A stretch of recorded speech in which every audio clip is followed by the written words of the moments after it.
Here's a disagreeing email that came in, and this disagreeing email came in with, honestly, about 70 pages of documentation.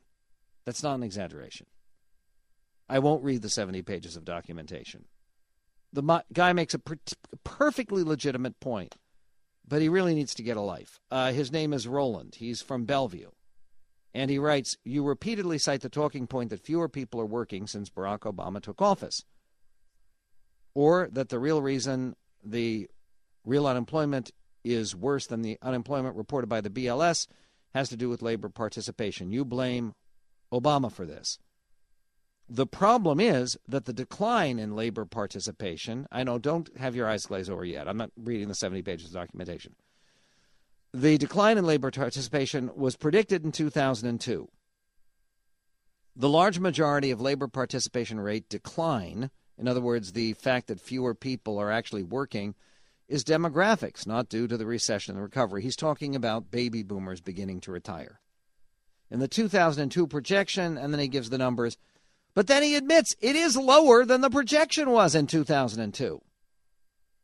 And he says, while we're a little off from those projections, they aren't far away, and given that those projections never envisioned a financial crisis like we experienced, there's no reason to believe President Obama has had much, if anything, to do with it. Okay, so President Obama has no responsibility for the fact that people have a sense that things have gone wrong in this country? President Obama has no responsibility for the fact that families are hurting? That's the basic reality. And the attempt by the administration and its apologists to try to use numbers and statistics to convince the American people of stuff they know from their own experience and their own efforts in trying to find work, that simply isn't going to work. And the idea that, okay, they predicted that labor force participation would go down, they didn't predict it would go down this much. What it does make very clear is that we have not had the kind of growing economy that we were promised by Barack Obama. He has been a failure. How do you describe a failure?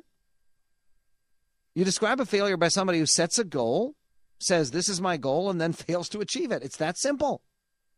And by the way, that doesn't mean that when President Obama said, for instance, he was going to cut the deficit in half, he was lying. Maybe he wanted to cut the deficit in half. Maybe it's sheer incompetence.